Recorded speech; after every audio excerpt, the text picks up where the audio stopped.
In this quick video, I'm going to walk you through how you can easily group your menopausal symptoms together and actually start reducing them within a matter of weeks. So, this is a lady that booked one of our free consultations over inside of our practice, MYM Club and MYM Clinic. This is basically so inside of our program, we offer a handful of free consultations across the week. Now, to be fully transparent, I don't take all of these consultations myself. I am one man. I don't have time all the time under the sun. The vast majority of the time is actually spent inside the program with our one-to-one clients. So we have a team of trained consultants, and most of them are medically trained menopausal doctors. But they take a lot of consultations. However, this is one I done with myself, an individual called Megan on Monday. So I'm going to walk you through the symptoms that we went through in her consultation with myself, how I grouped them together on that call, basically how I went through the nutrition that she's currently consuming, and actually give her advice on what she should start doing after the call to start seeing a reduction. So she's been struggling with her symptoms for 5 years, which is not unheard of. Unfortunately, it's not. It's really annoying when I hear individuals that are struggling for so long because it's so unnecessary. When we have the right protocols and education in place, we should be seeing symptom reduction within a matter of weeks. And unfortunately, like so many women like yourselves, they're left to struggle for so many years because of lack of support. Now, at present, there is only one trained menopause specialist for about every 58,000 women in the Western world, right? The United States, the UK, at present. That is mind blowing, right? And we have a small team, but we're able to facilitate quite a few of these consultations for free. So we went through this chat, and before she came onto the consultation, with any of the individuals that have booked these in the past, we always ask them to fill out like a screening form, a pre-call questionnaire, so to speak, with regards to their symptoms. So we got on the call. I was able to prepare a lot of the work that I wanted to go through with her on the call. And you'll see in the pink, these are symptoms that she's put down in a form that we uncovered on the call together. And she had joint pain, brain fog, sleep issues, gut concerns, fatigue, etc., so on. So in the session, I went through, asked a little bit more about these, what the reason is. And why I do this is because all symptoms paint a picture, and we need to learn what that picture means for each individual. So, for example, when she was mentioning that she had joint pain, one of the things that I wanted to learn on that call together was, what type of joint pain are you suffering from? The type of joint pain, for example, is going to show me what we actually need to be doing for that. So if the joint pain that she was having was in her hands, it's going to be different to if it was in her back, right? So if it was in lower back, for example, that would maybe kind of look more toward pelvic floor. So your pelvic floor is attached to your lower back. So when women go through menopause, your pelvic floor becomes weaker. And this puts a lot of pressure on your lower back. And even just sitting there, you go, oh gosh, my lower back is in bits. So if she came to me with lower back concerns, that'd be one of the things I'm looking at. Now, when we have joint pain in our hands, it's typically more of an inflammatory linked symptom. If we have joint pain in our knees, for example, and we have extra body mass, extra weight, 2 stone, 3 stone, 20 kilos, whatever it is, it's going to usually be a combination of both. So it's still inflammatory. But when we have that sort of additional weight, it puts a lot of pressure on the knees. So that could be one of the things that we look at while reducing, obviously, weight, is that the joint pain coming down on her knees, that shear force going straight through the knee joint. So that's why we like to dig deeper into exactly what the symptom is on these conditions, on these calls, and gives us a lot more understanding of what we need to do. It's the same like sleep issues. What kind of sleep issues as an individual are you struggling with? Because it will really show you what you need to put in place to actually treat that. So Megan was having like a lot of breaks at 1 a.m., sort of wake ups, 2 a.m. And what I wanted to determine on the call was, is she waking up because she was having night sweats? Maybe a desire to go to the bathroom? Or did she wake up and have a night sweat and then think, okay, I'm up, I'll go to the bathroom? Because they're two very different things. If she was waking up because she needed to go to the bathroom, that's a pelvic floor concern, right? Basically, she doesn't have the strength in her pelvic floor to hold in the urine for the 8 hours or 7 hours, however long you're in bed. Now, if she's waking up and thinking, "Oh, I'm up now, I'll go to the bathroom," it could be just a habit issue, something that she's been doing because she's awake rather than pelvic floor issue. If she's waking up because of a night sweat, then obviously we would want to treat the night sweats first and foremost because that's the trigger that's waking her up.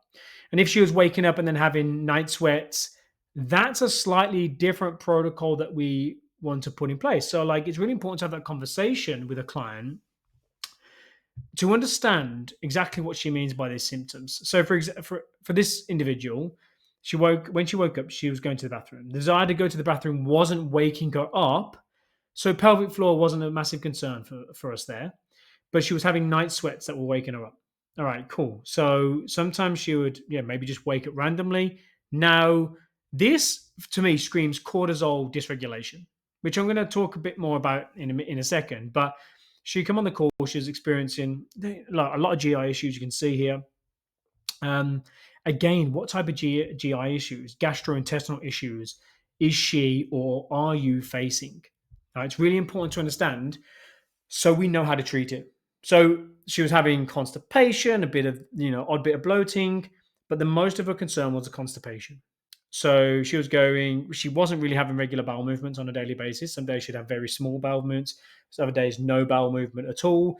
Some days she would have them back to back. Other days she would miss. Very irregular, very inconsistent in terms of the bowel movements. And whenever we hear anything around constipation, slow bowel movements, I need to learn about nutrition on that call. I need to learn a lot of time will be spent going on that. I need to learn about stress management as well. How are you managing that? Because, for example, on this call, she described that she had breakfast for me, her lunch, her dinner, etc. Was able to go through nutrition with like a fine tooth comb and actually start advising on the call what food she should take out or implement in, and more importantly, what food she was lacking. If you're having constipation, you're typically lacking something. Now, for this individual, she was lacking whole grain carbohydrates. So she was missing out on a load of prebiotics. She was missing out. She was under eating, even though she was eating 3 times a day. She was underfeeding herself. And it's quite unhealthy, actually. She wasn't having a lot of junk food, a lot of processed food or anything like that. But, you know, she, but she was either having like really small meals or she was just having like small protein, like a little bit of protein, maybe one egg, which is only around 5 grams of protein and not enough protein across the day, and that's keeping her intake quite low, and that would typically be why she could be experiencing constipation. She's presenting with constipation. There's not a lot of food there in the body to actually fuel the digestive system, which is actually required to move the stool through the bowel. And the fatigue is always an interesting one. Whenever someone presents with fatigue, I want to investigate why it's happening. So a few questions I asked I always ask these ones is, what are your energy levels like in the morning? She's having broken sleep, this one. She was having poor sleep. So when she's waking up in the morning, her energy is low. Obviously, when I hear that, I'm thinking, okay, this is going to be an issue around why she's having fatigue. But more importantly, the more that we spoke, she was saying, yeah, energy is low in the morning. However, like I'm having these visible energy slumps throughout the day. That's not sleep related. That's gut related. So if an individual wakes up and they're feeling, well, they're not sleeping well, they're feeling tired, and the energy just continues to decline across the day on a gradual basis, that's definitely a lot more sleep related. And we'll look at the sleep concerns to actually get that energy higher, looking at certain sleep protocols, bookends of the day, and things like that. But if you're waking up in the morning, energy is already low, and then you're having these large, dramatic slumps, like visible slumps across the day, let's say it's not a nice gradual decline like usual as you expend energy throughout the day. Then if it's an aggressive decline, it's gut related. Now remember, she was having constipation, bloating, and when our body can't use our digestion, like our body isn't digesting food well, our gut is backed up, it's slow. Your body is going to drag energy elsewhere from that body. It will pull resources to try and you know deal with the blockage.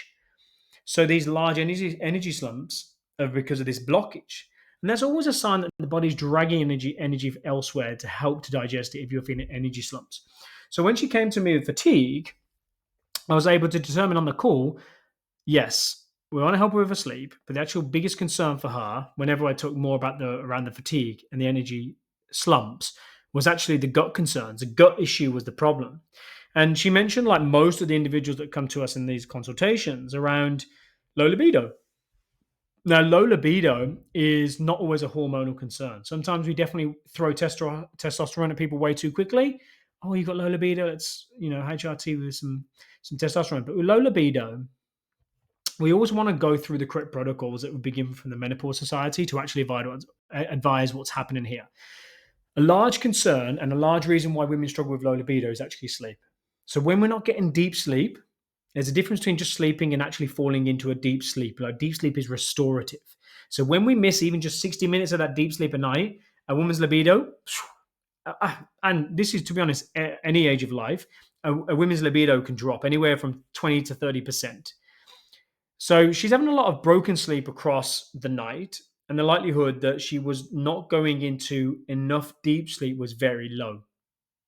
So that was the first thing I was thinking. I was thinking, the sleep's not great. I know that's going to drive low libido, so that's obviously an issue. She was also struggling, as you can see, things like low moods, you can see on this, struggling with a lot of fatigue, low energy across the day, energy, mood, all this moves into the low libido. Right? She was saying that when she was gaining weight, she was just feeling low in her very self-confidence, very low in her self-esteem. All this starts to contribute to that kind of change of desire and that low moods or low libido, sorry. So another thing that would sometimes cause low libido, and questions that I'd be asking on the call, is, are you experiencing anything like vaginal dryness, any kind of pee during intercourse? All of this would contribute to low libido. This individual wasn't. So I was able to rule that out. And what I was advising on is, when you are improving in your sleep quality and you're getting deeper sleep, you're improving your energy, you're losing weight, and your body confidence starts to increase.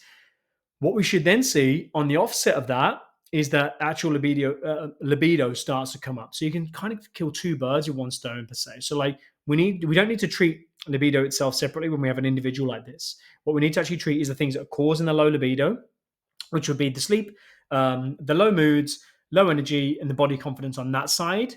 Weight gain, I want to talk to you a bit about in a second.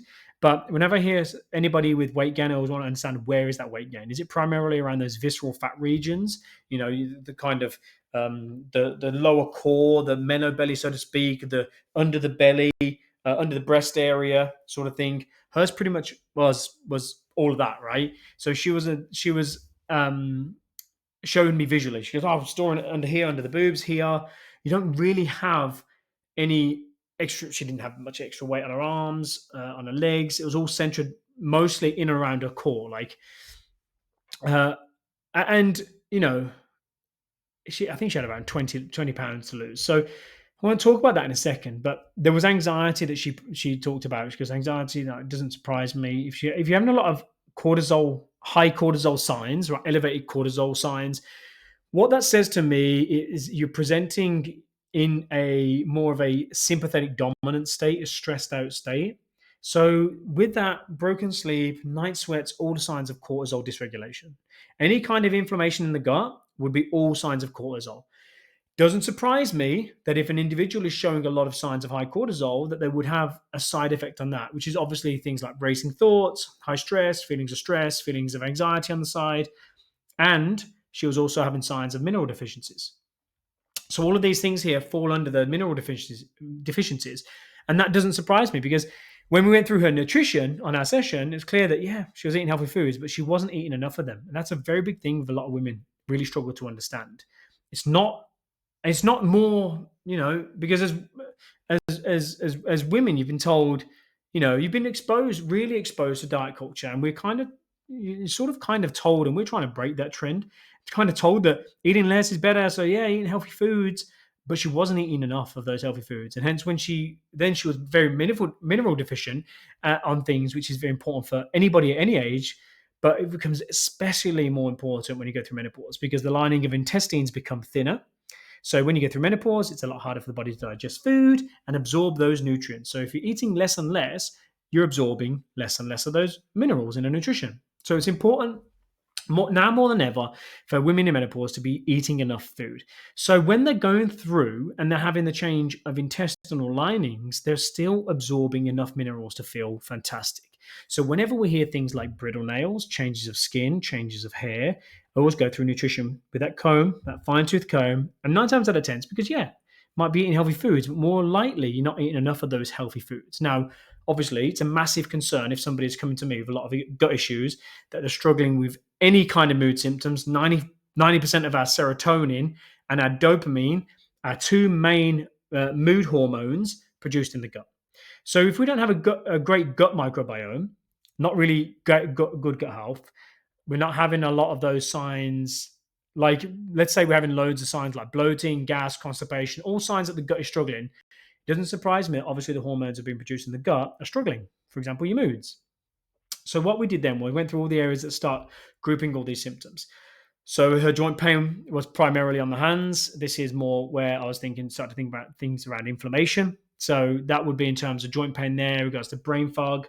Come back to that in a second. Cortisol is a big issue. So obviously the end of broken sleep, night sweats, they're cortisol linked. So she's having a little bit of bloating. Again, high levels of cortisol that inflames our intestines, which makes bloating um, more easier. It comes about more easy.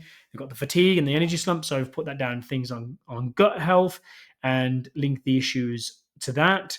Like I mentioned, the energy slump's my biggest reason around, okay, what's going to be something that's going to be working in regards to putting her gut health first. And, anxiety again, bucketed underneath that. Low moods is in there. Brain fog is what we call a secondary symptom of menopause. It's not something that is driven by menopause. It's typically driven by another symptom of menopause. So what I mean by this is if we're not sleeping right because of broken sleep and the high levels of cortisol when we go through menopause, obviously when we wake up during the day, we're not going to feel alert or switched on, or typically like broken. So typically when we see broken sleep, low levels of energy in the morning, it's not surprising that an individual will see brain fog. Right? The biggest driver of brain fog in menopause is gut related. So as I mentioned earlier, and this is the same for men and women, it's the same at any age. We don't just develop gut brain fog in menopause. It can develop at any point in life when we have an under or an unhealthy gut health, unhealthy gut microbiome. So I mentioned earlier, when our gut isn't performing optimally, it's going to drag energy from the brain first, to just help it digest. So that's what brain fog is, ladies, right? When we drag energy from the brain, that's the symptom, the brain fog. So because this is having a lot of gut issues, it's very obvious to me that the first thing that I want her to do is to start looking after her gut health. So I talked to her, I went through food, I gave her examples on how she should do that in terms of, what she should implement. Obviously, the brain fog will be there. It's going to go in a matter of days. So then the joint pain, and that is inflammation. Brain fog done, sleep issues done, gut concerns, obviously going to be with things like her constipation and bloating, etc., all fall under that same sort of thing. We would tackle that quite easily. The fatigue, the energy slumps in there, this will be helped when we fix her broken sleep. The low libido is kind of going to sitting around mostly sort of the broken sleep area. It's purely broken sleep. So first thing is we've got that first big domino, right? Anxiety done. Brittle nails, thinning hair, dry skin will all just be down to her nutrition, eating more food, getting more minerals in. And then her low moods is obviously going to be centered around, as you can see, pretty much all of her main symptoms are bucketed them into three things. So instead of me going on the call where she sort of had 12, 13, 15, 17, I don't know, loads of symptoms, I was able to just put them into three things for her. So instead of focusing on all of her symptoms individually, which is overwhelming, we got to the end of the call, I was like, okay, we need to focus on inflammation. I walked her through based on her lifestyle and nutrition, how she should do that. I said, you need to focus on your cortisol, you need to focus on your gut health. In turn, these are your three big, large dominoes. Once you start working on your inflammation, your cortisol, and your gut health, all of these symptoms are going to fade away. And behind that, you're going to start moving, the weight's going to come off. When it comes to visceral fat, it's nice. Visceral fat is very different to subcutaneous fat. Subcutaneous fat is the fat that we gain prior to menopause. It is the fat under the skin, and the visceral fat is more of a it's always around the core. It's driven by things like inflammation, hormonal shifts, sleep concerns, gut microbiome, sugar, blood sugar levels. So whenever we start working on things like these three elements, it's going to help with these symptoms. Not only is it going to help with the symptoms, it's going to help drive that visceral fat down, that you're going to reduce that menobelly, which is going to make you look leaner, fitter, fit into nicer clothes. So this is a game where you can hit those sort of two birds with one stone. You don't need to treat all your menopausal symptoms individually and your visceral fat completely separately. The things that you're going to be doing to help reduce your menopausal symptoms for this client: inflammation, cortisol, gut health, those three dominoes will in turn reduce the visceral fat. So the kind of things that we got to at the end of the call, we're able to take her from sort of 19 to 20 symptoms, bucket them into three main issues: inflammation, cortisol, and gut health. Not only are they going to reduce her symptoms, but they start to drive that visceral fat reduction. Now, we're going to attach a link at the end of this. Is if you know it's there if you want it, first come, first serve. They're limited. You can book a chat with us completely free. I don't take all the consultations, but one of the team will if it isn't me. But basically, we go through symptoms like this, where we can go through your lifestyle, your nutrition, what you're currently doing, start bucketing your symptoms, and learn a little bit more about what's going on for you, like I did with Megan, with this particular client, and understand what does this actually mean, and get into the nitty gritties of those, so that we can bucket them, start going through your elements on that side. I hope this helps, and hopefully, as many of you book on the link and take. I'm taking some time tomorrow, so might be able to catch you on some of these chats myself. But hope it gives you a bit more insight into how we tackle menopausal symptoms specifically, and how you can see sort of the thinking around it. Awesome. Speak to you soon.